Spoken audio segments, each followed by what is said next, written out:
یہ سوچا کیسے جاتا ہے کہ یہ کچھ ہوگا آج سے 10 سال بعد، 20 سال بعد؟ بس وہ یہ الہام کہتے ہیں اس کو، کیا الہام ہی کہہ سکتے ہیں. واقعی جو سائنس فکشن ہے اس کو تو الہام ہی کہا جا سکتا ہے کہ ذہن میں اس طرح کی بات آتی ہے. جیسے پہلی تو میری جو بک ہے وہ ماحول سے دوستی کیجیے، آلودگی کے حوالے سے ہے. ماحولیاتی آلودگی پہ بھی میں نے کافی کچھ لکھا ہے اور کافی زیادہ لکھنے کا ارادہ ہے. میں چاہتی ہوں کہ اتنا لکھوں کہ ہمارے معاشرے میں تھوڑی سی لوگوں کو آگہی ہو اس حوالے سے کہ کتنا سیریس ایشو ہے، خطرناک. ہمارے بچپن میں تو بہت صاف ستھرا پاکستان ہوتا تھا، بڑی ہم دیکھتے تھے کہ صفائی، صبح صبح صفائی ہو جاتی تھی، ماحول بڑا اچھا تھا، گرینری زیادہ تھی. پھر آہستہ آہستہ جو ہے نا اسٹرکچر بنتے گئے، گرے اسٹرکچر، اور گرینری کم ہوتی گئی. بالکل ہم نے پلان پراپرلی اس کو نہیں کیا. اچھا، یہ بڑی ایک حیرت کی بات ہے کہ جس طرح معاشرہ ایجوکیٹڈ ہو رہا ہے، سویلائزڈ ہو رہا ہے، وہ صفائی سے دور ہو رہا ہے، جو نیچر ہے اس سے دور ہو رہا ہے، اور مطلب نیچر کو تباہ کرنے کی طرف وہ اس کی ہے کوشش ہے، بجائے اس کو کچھ سدھارے.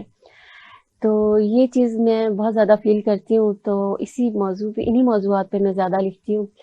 اور سائنس فکشن بھی میں اس طرح لکھتی ہوں کہ ہم مذہب سے قریب ہوں. جیسے روبوٹس کی کہانیاں میں لکھتی ہوں تو وہ روبوٹس بھی انسانوں کی طرح سوچتے ہیں اور انسانوں کو اخلاقی سبق دیتے ہیں، ان کو ان کے دین سے قریب کرتے ہیں. ان دا اینڈ میرا یہ آپ نے روبوٹس کی بات کر دی تو اتفاق ایسا ہے کہ اس کے اوپر جو ریسرچ جب سٹارٹ ہوئی تھی روبوٹکس کے اوپر، تو بیسیکلی بلائنڈ کے اوپر ریسرچ کی گئی تھی کہ بلائنڈ کیسے کام کرتا ہے. ایک بلائنڈ شخص ہے، اس کا ویژول تو نہیں ہے، کیونکہ نچلی جو روبوٹس تھے وہ بلائنڈ لیس تھے. تو اس میں یہ دیکھا گیا تھا کہ جی ایک انوائرمنٹ میں اگر بلائنڈ کو، جیسے ابھی لائٹ یہاں پہ بہت زیادہ ہے، اس سے زیادہ آپ لائٹ میں بلائنڈ کو چھوڑ دیں تو اس کے لیے تو وہ لائٹ زیرو ہے. اب وہ اس انوائرمنٹ میں کس طرح موو کرتا ہے، اور with in time period, short time period, وہ ایکسپرٹ ہو جاتا ہے اس انوائرمنٹ کا اور فریلی اس میں موو کر رہا ہوتا ہے. تو اس کے لرننگ پیرامیٹرز کیا تھے، بیسیکلی اس کے اوپر اسٹڈی ہوئی. ان لرننگ پیرامیٹرز کو پھر مشین میں انٹروڈیوس کیا گیا، جس کو ہم مشین لرننگ کہتے ہیں. تو روبوٹکس میں بیسیکلی میں اکثر، کیونکہ میں پڑھاتا بھی ہوں یہ سبجیکٹ، تو انٹیلیجنس پہلے آپ کی ہیومن بینگ کے انٹیلیجنس کیا ہے، پھر اس انٹیلیجنٹ کا کچھ پارٹ اور مین جو ہے وہ لرننگ ہے، وہ انٹروڈیوس کرتے ہیں آپ مشین، تو وہ آرٹیفیشل انٹیلیجنس کہلاتی ہے. اور مشین لرننگ تو آج کل بہت سبجیکٹ اس کا کافی ہے. تو اس حوالے سے تو انگلش، رائٹنگ اردو میں، اور پھر روبوٹکس. ایکچولی میں نے بی ایس سی کیا تھا اور ایم ایس سی، اور یہ سائنس مطلب میرے فیوریٹ سبجیکٹ ہوتے تھے. تو بی ایس پھر کچھ مدر بیمار رہنے لگی تو میں پھر اسٹڈی جو کرتی ہیں، مطلب ایک میں جیسے ایک کہانی میں نے لکھنی ہے، کوئی سائنس فکشن جب میں نے لکھنی ہے تو میں اس کے لیے سرچ کافی کرتی ہوں کہ وہ جو میں لکھ رہی ہوں نا وہ حقیقت سے بھی قریب ہو، وہ صرف ایک امیجنری چیز نہ ہو، بلکہ پڑھنے والے کو پتا چلے، اس کے بارے میں سیکھنے کا بھی موقع ملے. تو میں خود کافی زیادہ سرچ کرتی ہوں. تو جب انسان سرچ کرتا ہے نیٹ سرچ پہ تو آپ کہاں سے کہاں پہنچ جاتے ہیں. تو اس طرح پھر مجھے روبوٹس وغیرہ کے حوالے سے بھی پتا چلا، اور جو خواتین سائنس کے حوالے سے کام کری ان کے بارے میں بھی پتا چلا. اس پہ تو ہم خاص بات کریں گے بعد میں، ابھی ہم پہلے بچوں والے موضوع کو دیکھ لیں. ٹھیک ہے، اتنی یعنی اس میں نالج مل جاتی ہے آپ کو. میں سمجھتی ہوں کہ جو ہمارے پاس یہ نیٹ ہے، ہمارا گوگل ہے، یہ تو ایسا ہی ہے جیسے پہلے زمانے میں ایک جادوئی آئینہ ہوا کرتا تھا کہ وہ کہتے تھے اور وہ آرڈر کرتے تھے اور وہ سب کچھ وہ حاضر ہو جاتا تھا. تو میں تو یہ سمجھتی ہوں کہ اب گوگل کے ہوتے ہوئے ہمیں کسی چیز کی کمی نہیں. اگر ہم آگے بڑھنا چاہیں، ہم کچھ سیکھنا چاہیں، پڑھنا چاہیں، تو ہمیں بہت کچھ مل سکتا ہے. نہیں، آپ نے بہت صحیح بات کی ہے. میں یہ دیکھتا ہوں کہ بچپن میں جب ہم اسٹوڈنٹ تھے تو تب تو گوگل نہیں تھا، تو ہم لائبریریوں کی خاک چھانا کرتے تھے، مختلف لائبریری میں جا کے، اور کتنا ٹائم ہمیں لگتا تھا ایک چیز کو ایکسپلور کرنے میں. تو اب آپ کا کلک آف ماؤس ہے، اتنی آسانی ہوگی، جتنی آسانی ہو گئی لوگ اتنا ہی نالج کم ہو گئی، لوگوں کی نالج، تعلیم زیادہ ہو گئی، تعلیم زیادہ ہو گئی, علم کم ہو گیا ہے. جو علم زیادہ ہونا چاہیے تھا وہ کم. ابھی پہلے دیکھیں جو ہمارے بڑے تھے, ہمارے دادا نانا وغیرہ, وہ چاہے ان کی تعلیم میٹرک تھی مگر کس قدر ان کے پاس نالج تھی. بالکل. اب وہ نالج نہیں ہے. وہ اس لیے کہ ان کو پڑھنے کی عادت تھی. پڑھنے کی عادت تھی. آہستہ آہستہ آپ نے کیونکہ 20 بکس لکھی ہیں تو پڑھنے کی عادت آہستہ آہستہ جو ہے نا جی وہ اصل میں ختم ہوتی ہے. ایکچولی ارادہ تو یعنی جو ایک رائٹر لکھنا شروع کرتا ہے, خاص طور پہ بچوں کا رائٹر, اس کے ذہن میں یہی بات ہوتی ہے کہ بچوں کو کسی طرح کتاب سے قریب لانا ہے. ہم ایسی چیز لکھیں جو بچے شوق سے پڑھنا چاہیں. میں جیسے میرے گھر میں بچے تھے, بھانجے بھتیجے وغیرہ, میں دیکھتی تھی کہ انہیں کس چیز سے دلچسپی ہے تو میں اسی کے مطابق لکھتی تھی. تو بچے جس طرح اینیمیشن فلمیں باہر سے آتی ہیں, سائنس فکشن باہر کی ہوتی ہیں, وہ زیادہ شوق سے دیکھتے ہیں. تو میں نے یہ بات نوٹ کی ہے کہ ہماری ادب میں کمی تھی کچھ جو ان کو وہاں سے مل رہی تھی. اب اگر ہم ان کو وہی کمی اپنی کتابوں میں پوری کر دیں تو وہ کتابوں کی طرف آئیں گے. ہاں, لیکن اس میں نے جو نوٹ کیا اپنے بچوں کے بھی پوائنٹ آف ویو سے کہ کچھ کارٹون موویز ایسی تھیں جو انڈیا نے جو ٹرانسلیٹ کی تو وہ بڑی غلط قسم کی ٹرانسلیشن. جی ہاں بالکل. انہوں نے عجیب سی لینگویج اس میں انٹروڈیوس کر دی, بدتمیز بچوں کو انہوں نے ہیرو بنا دیا. سینسر بھی نہیں کرتے تو بچے سب کچھ دیکھتے ہیں. یہ بات بہت, تو میں نے تو وہ بند کر دیے تھے. بہت اچھا جی, بہت محسوس ہوتی ہے یہ بچے جو غلط لینگویج سیکھ رہے ہیں. ایسے ہے. تو آپ نے کس طرح ان کو جو ہے نا پھر, میری تو کوشش یہی ہوتی ہے کہ اخلاقی سبق پہلے ہو, چاہے وہ سائنس فکشن ہے, لیکن اس کو اس طرح گھما پھرا کے ہم نے بتانا ہے کہ جو پڑھنے والے کو دلچسپ لگے, وہ یہ نہ لگے کہ ہمیں کوئی سبق دینے کی کوشش کی جا رہی ہے. تو وہ ایز اے اسٹوری اس کو پڑھنا شروع ہو اور اس کا انٹرسٹ بلڈ ہوتا جائے اور وہ پڑھتا ہے. جی بالکل. اور بچوں کے لیے ریڈنگ ہیبٹ بھی بلڈ ہو جائے. ابھی میرے گھر کے بچے تو بہت شوق سے میری اسٹوریز پڑھتے تھے. جو بچوں کے لیٹر وغیرہ موصول ہوتے ہیں ان سے پتہ چلتا ہے کہ بچے پسند کرتے ہیں کس قسم کی کہانیاں. تو بس پھر میں زیادہ سائنس فکشن ہی لکھتی ہوں. اردو سائنس بورڈ نے بھی میری ایک کتاب جو کمپائل کی ہوئی سائنس فکشن کی, میری سے ایک پیغام, اس میں کہانیاں کافی ساری وہ انہوں نے پبلش کی تھی. پھر سائنسی مضامین کے حوالے سے کتاب پبلش کی.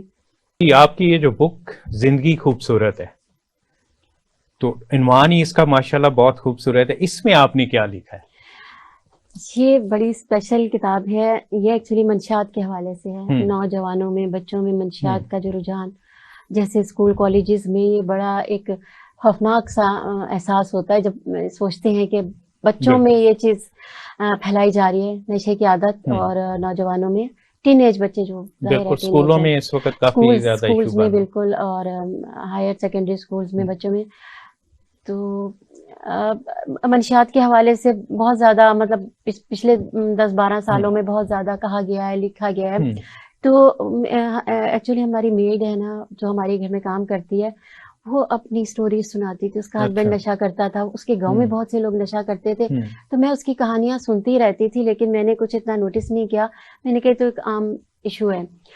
پھر ادبی اطفال کانفرنس ہوئی تو انہوں نے اس میں لاک ڈاؤن کے دوران, خصوصی طور پہ 2020 میں, انہوں نے یہ موضوع رکھا کہ کرونا, لاک ڈاؤن اور نوجوانوں میں منشیات کا رجحان. تو میرے لیے یہ بات بڑی حیران کن تھی. میں نے اس پہ تقریر کرنی تھی. میں نے جب اس کو سرچ کیا اور نیٹ پہ اور گوگل سے, اور تو بڑی انکشافات ہوئے کہ, اور بچے, چھوٹے بچے, ینگ جو تھے, ان کو منشیات کی طرف لگایا گیا. کن لوگوں نے لگایا؟ ایک بچے نے لکھا کہ میں جس چاچا کے پاس تندور سے روٹیاں لگوانے جاتا تھا, اس نے مجھے منشیات کی طرف لگایا. اور اس طرح کافی سارے واقعات ہو گئے. پھر مجھے اپنی میٹ کے کہیں بھی کہانیاں یاد آئی. کیفیٹیریا بہت بڑا سورس ہوتا ہے. بالکل. تو وہ ساری چیزیں پھر میں نے اکٹھی کر کے پھر میں نے ناول کی شکل میں اس کو لکھا, اور اس کو اکادمی ادبیات اطفال نے پبلش کیا. اور اس کو پھر 22 میں UBL لٹریری ایوارڈ بھی اس کتاب کو ملا. بہت زبردست. تسنیم جعفری صاحب, ابھی کیونکہ بریک کا ٹائم ہو گیا تو بریک کے بعد آ کے ہم آپ کی باقی بک کے اوپر ڈسکشن کرتے ہیں. جی ناظرین, بریک کا وقت ہو گیا ہے اور بریک کے بعد آ کے ہم اپنے پروگرام کو کنٹینیو کریں گے یہیں سے.